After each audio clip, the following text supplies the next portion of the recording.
GT Holidays, South India's #1 travel brand. You know you are special when you're with GT Holidays. வியாபாரம் ஆகுனா லாபம், ஆகலைன்னா நஷ்டம் தான்.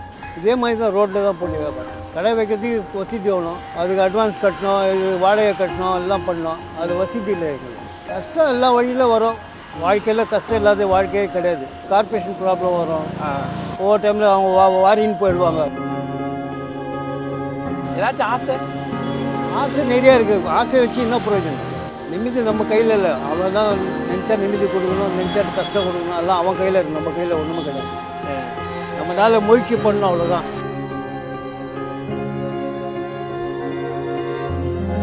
வயசு கிடையாது, வயசுக்கு வயசே கிடையாது. நம்ம எப்போ சாகிறோமோ அப்போ தான் நம்ம வேலை முடியும். நம்ம கஷ்டம் நம்மளுக்கு தான். உங்களுக்கு காமிச்சு என்ன பிரயோஜனம்? பணத்துக்கு பின்னாடியே ஓடுறாங்களே, அவங்களுக்கு ஏதாச்சும் சொல்லணும். அது வேஸ்ட். அது பணம் நம்ம கையில் கிடையாது. பணம் கொடுக்கணும் கொடுக்கக்கூடாது, அவன் ஆண்டவனோட இது. எப்பா என்னப்பா போதும்பா அப்படின்னு ஏதாச்சும் ஒரு காலகட்டம் உங்களை யோசிக்க வச்சிருக்கா? அந்த மாதிரி வரல, இது வரலாம். கை கால் நல்லா இருக்குது, கஷ்டப்பட்டு இருக்கிறேன்.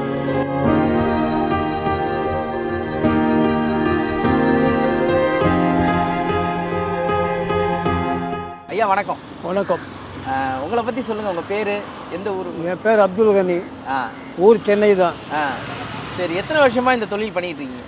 இது 30 வருஷத்துக்கு மேலே ஆயிடுச்சு. 30 வருஷத்துக்கு மேலே ஆயிடுச்சு. ஏன் இந்த தொழிலை ஸ்டார்ட் பண்ணீங்க? இந்த தொழில் கையில் எடுத்ததுக்கான காரணம்? வேறு வழி இல்லை. அதனால் நான் படிக்கலை. 5வது வரைக்கும் படிச்சிருக்கிறேன். அதுக்கப்புறம் தான் இந்த தொழிலில் இறங்கி இந்த தொழில் செஞ்சுருக்கேன். ஓகே. இப்போ இந்த தொழில் யார் உங்களுக்கு சொல்லியிருப்பாங்கல்ல, இது பண்ணுங்க, இது பண்ணால் நல்லா இருக்கும்னு? யார் ஒன்றும் அந்த மாதிரி வியாபாரிங்க தான் சொல்கிறாங்க, இந்த மாதிரி செஞ்சால் எதுனா வர லாபத்தில் எதுனா எங்கள் போய்ப்பு நடத்திக்கலாம் அப்படின்ட்டு. இப்போ நம்ம சாப்பாடுக்கு அது இது செல்லு ஒன்றும் இல்லை, வீட்டு வாடகை கட்டணும், எல்லாம் உங்களுக்கு தான் தெரியுமே என்னென்ன தேவைன்ட்டு மனுஷனுக்கு. ஆமாம், அந்த தேவைங்கள்லாம் கொஞ்சம் இது பண்ணலாம். ஆனால் ஃப்ரீயாக பண்ண முடியாது, ஒரு லிமிட்டாக கண்ட்ரோலாக தான் செய்ய முடியும். ஓகே. எங்கேருந்து எடுத்துகிட்டு வருவீங்க? இது பாம்பேலேருந்து வருது. இது ஓகே. எவ்வளோ இன்வெஸ்ட் பண்ணீங்க இதுக்கு ஆரம்பத்தில்? இது ஒரு 50,000க்கு மேலே தான் இன்வெஸ்ட் பண்ணேன். ஸ்டார்டிங். ஓகே.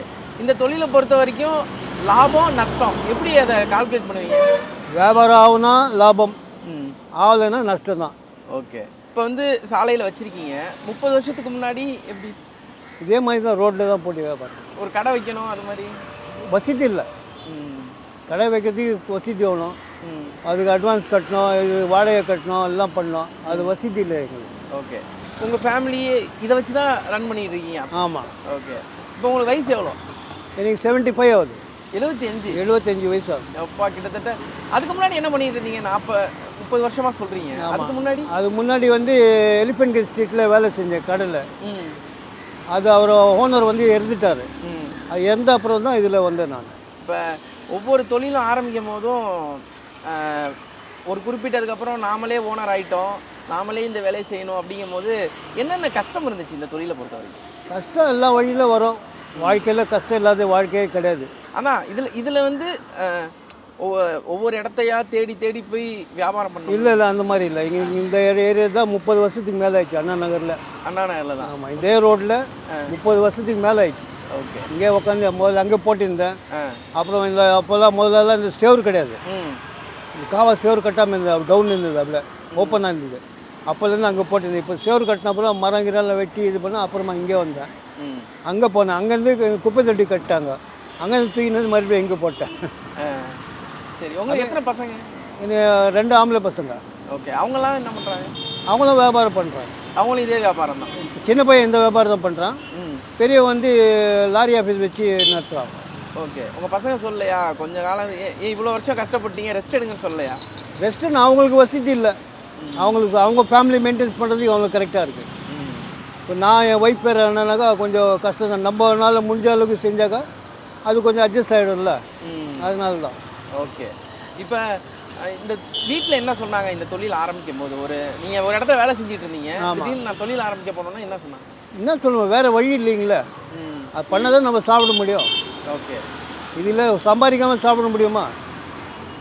அங்கே சம்பளம் வந்துருந்தது, அவர் இருந்துட்டார், கடை எடுத்துட்டாங்க. அப்புறமா தான் இந்த தொழிலில் நான் இறங்கினேன். ஓகே. இந்த தொழில் இறங்கி இதில் வர வருமானம் வச்சு தான் மெயின்டைன்ஸ் பண்ணிட்டு போகிறேன். ஓகே.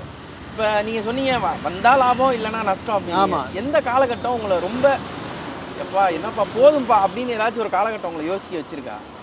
அந்த மாதிரி வரல இது வரலாம். பரவாயில்ல, கடவுள். கை கால் நல்லா இருக்குது, கஷ்டப்பட்டுன்னு இருக்கிறேன். 75 வயசு ஆயிடுச்சு ஆண்டவன் புண்ணியத்தில். இப்போ வரைக்கும் நான் கஷ்டப்பட்டு தான் வேலை செய்து தான் போகிறேன். ஓகே. ஆண்டவன் கை கால் நல்லா வச்சுருக்கான். எல்லாருக்கும் ஒரு குறிக்கோள் இருக்கும்ல. ஆமாம். ஒரு குறிக்கோளை நோக்கி தான் எல்லாருமே ஓடிக்கிட்டு இருக்கோம். அப்படி இருக்கும்போது உங்களுக்குன்னு ஏதாச்சும் ஒரு குறிக்கோள் வச்சுக்கிட்டீங்களா இந்த தொழில் ஆரம்பிச்சதுக்கப்புறம்? ஒன்றும் கிடையாது. அன்னன்னைக்கு சம்பாதிக்கிறது சம்பாதிக்கிறோம், ஆண்டவன் கொடுக்குறது வச்சுன்னு ஏதோ கொடுக்குறது சாப்பிட்டுன்னு போயிடும். காலத்தை தள்ளின்னு ஓட்டின்னு போகிறோம். ஓகே. ஏதாச்சும் ஆசை? ஆசை நிறையா இருக்குது. ஆசையை வச்சு என்ன பிரயோஜனம்? ஆசை வச்சு பிரயோஜனம் ஆண்டவன் இது பண்ணல. சரி. எப்போதுமே நீங்கள் துவா பண்ணும்போது என்ன கேட்பீங்க? நம்மளுக்கு தேவையானது கேட்போம். அது கொடுக்கணும் கொடுக்கூடாது அவனோட இஷ்டம் தானே, நம்ம இஷ்டம் கிடையாது. இல்லை. ஆமாம். ஓகே. இப்போ சாலையோரங்களில் வியாபாரம் பண்ணுறது அப்படிங்கிறது ஒரு கடினமான ஒரு விஷயம் தான். ஒரு கடையை வச்சு அது மெயின்டைன் பண்ணுறதுங்கிறது வேறு. என்னென்ன மாதிரியான சிக்கல்களை சந்திச்சிருக்கீங்க இந்த தொழில் பொறுத்து? சிக்கல் என்ன, கொஞ்ச நாள் கொஞ்சம் போலீஸ் ப்ராப்ளம் இருந்தது, கார்பரேஷன் ப்ராப்ளம் வரும். அதெல்லாம் கொஞ்சம் மெயின்டைன் பார்த்துன்னு தான் போய்க்கணும். அவங்க வரும்போது நம்ம தூக்கி இது பண்ணிவிடுவோம். ஒவ்வொரு டைமில் அவங்க வாரின்னு போயிடுவாங்க மொத்தமாக லாரியில் போட்டு. இது மாதிரி எப்போ போயிருக்கு? அந்த மாதிரி 2 வாட்டி போயிருக்கு. அப்போ போய் ஃபைன் கீன் கட்டி வந்து மறுபடியும் சரக்கு எடுத்துன்னு வந்து போட்டு மறுபடியும் வியாபாரம் பார்க்கலாம். ஓகே. இன்னொரு விஷயம், ஒரு எல்லாரோட லைஃப்லேயும் மனைவி வந்ததுக்கப்புறம் வாழ்க்கை மாறும், மனைவி வராது முன்னாடி வாழ்க்கை ஒரு மாறும். உங்களுடைய வாழ்க்கை அப்படி எப்படிப்பட்டது? எல்லாம் இதே மாதிரி தான் நடந்துன்னு போகுது. அந்த கஷ்டத்தில் போயிடுச்சு எல்லாமே. எது நிம்மதின்னு நினைக்கிறீங்க? ஒரு மனுஷனுக்கு எது நிம்மதி? நிம்மதி நம்ம கையில் இல்லை. அவன் தான் நினச்சா நிம்மதி கொடுக்கணும், நினச்சா கஷ்டம் கொடுக்கணும், எல்லாம் அவன் கையில் இருக்குது. நம்ம கையில் ஒன்றுமே கிடையாது. நம்மளால் முயற்சி பண்ணணும், அவ்வளோதான். முயற்சி பண்ணுறோட கடமை நம்மளுது. முயற்சி நாம் பண்ணுறோம். அது கொடுக்குறது அது ஆண்டவனோட இது. அது நம்ம கையில் ஒன்று இருக்குது. உங்கள்கிட்ட எவ்வளோ கஸ்டமர் ரெகுலராக வருவாங்க? கஸ்டமர் இருக்கிற ஒரு 40-50 பேர் இருக்கிறாங்க ரெகுலர் கஸ்டமர். ஓகே. இப்போ எப்போதுமே சின்ன வியாபாரிகள்கிட்ட வந்து பேசக்கூடிய ஒரே விஷயம்னா பேரம் பேசுவாங்க. அதை பற்றி உங்களோட கருத்து என்ன? என்கிட்ட அது மாதிரி இல்லை. ஏன்னா ரெகுலர் கஸ்டமருக்கு தெரியும் நம்ம ரேட்டு. அவங்கவுங்க வருவாங்க, அவங்களுக்கு தேவையான ஐட்டம் எடுத்துக்குவாங்க, காசு கொடுத்துட்டு போயிடுவாங்க, அவ்வளோதான். ஓகே.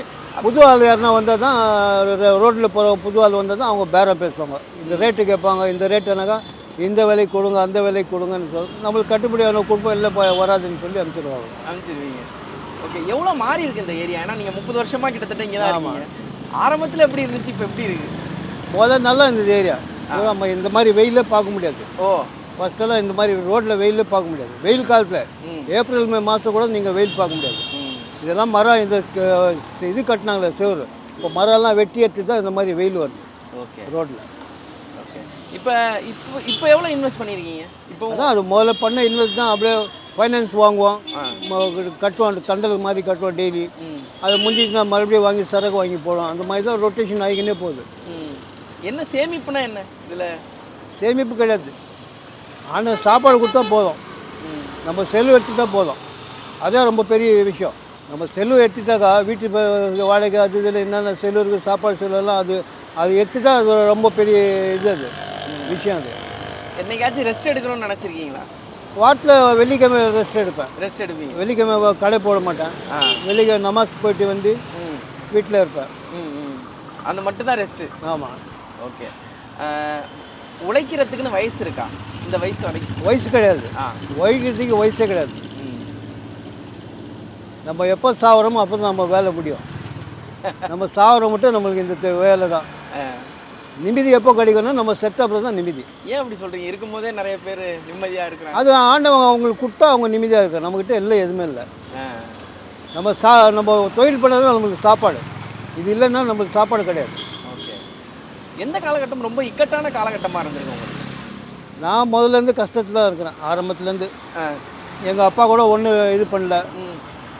அப்போ கூட இதுதான் கொஞ்சம் கஷ்டத்தில் தான் வாழ்க்கை நடந்தது. இப்போ கூட கஷ்டத்தில் தான் போய்கின்னு இருக்கோம். ஆயிடுச்சு, எனக்கு இவ்வளோ வயசு ஆயிடுச்சு. இது வேலை நமக்கு கஷ்டத்தில் வாழ்க்கை நடந்துன்னு போகுது. இது சரி. இவ்வளோ பிரச்சனை இருந்தாலும் ஏழைகள் மட்டும் ஏன் அதை சிரிச்சுக்கிட்டே கடந்து போயிடுறாங்க? வேறு வழி இல்லைங்களா? நம்ம வாழ்க்கையை சிரிச்சின்னு தான் நம்ம வாழ்க்கையை இது பண்ண தவிர வேறு வழி கிடையாது. ஓகே. என்ன பிரச்சனை இருந்தாலும் கஸ்டமர்ட்டெல்லாம் ரியாக்ட் பண்ண மாட்டீங்க?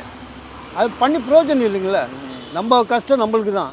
உங்களுக்கு காமிச்சு என்ன பிரயோஜனம்? ஒன்றும் பிரயோஜனம் இல்லையா. ம் நம்ம கோவப்பட்டியும் பிரயோஜனம் இல்லை, சிரிச்சியும் பிரயோஜனம் இல்லை, என்ன பண்ணாலும் பிரயோஜனம் இல்லை. ம் நம்ம இது நம்ம மனசுக்குள்ளே வச்சுக்கணும், அவ்வளோதான். ஓகே. பணம் முக்கியமா மனுஷங்க முக்கியமா? ரெண்டுமே முக்கியம். முதல்ல மனுஷன் முக்கியம் ம் ஃபஸ்ட்டு, பணம் தான் அப்புறமா. ம் எதனால் அப்படி சொல்கிறீங்க? மனுஷனால தான் நம்ம வாழ்க்கை. ம் இப்போ 4 பேர்கிட்ட நல்லபடியாக நடந்தால் தான் அவங்க வந்து என்ன பாய் எப்படி இருக்கிறீங்க, என்ன இருக்கிறீங்க கேட்பீங்க. ம் இப்போ நான் உங்ககிட்ட நல்லா பேசுகிறேன், நீங்கள் பண்ணி பாய் எப்படி பாய் இருக்கீங்க, நல்லா இருக்கிறீங்க, நல்லா இருக்கிறேன்ப்பா. அதுதான் வாழ்க்கை. பணத்து பின்னாடியே ஓடுறாங்களே, அவங்களுக்கு ஏதாச்சும் சொல்லணும்னு அது நினைக்கிறீங்க? வேஸ்ட். அது பணம் நம்ம கையில் கிடையாது. ம் பணம் கொடுக்கணும் கொடுக்கக்கூடாது, அது அவன் ஆண்டவனோட இது. அது ம் அல்லாவோட இது. அது மனுஷ கையில் ஒன்றுமே கிடையாது. இன்னொன்று, எல்லாருக்கும் சொந்தக்காரங்க நண்பர்கள்னு இருப்பாங்க. உங்கள் வாழ்க்கையில் யார் இது 2 பேர்த்தில் யார் ரொம்ப முக்கியமானவங்களாக இருந்தாங்க? அந்த மாதிரி யாருமே கிடையாது. கிடையாது. இருந்தாலும் யாரும் சப்போர்ட் பண்ணி தூக்கி விடுறதுக்கு ஐடியா கிடையாது யாருக்கும். சரிங்க, ரொம்ப சந்தோஷம். நன்றி. ரைட். நன்றி நன்றி. திரைக்கடலோடி திராவிடம் வளர்த்த கதை. Director writer V C. குகநாதன். வெளுத்து கட்டும் சினிமா கொட்டகை உங்கள் நக்கீரன் இதழில்.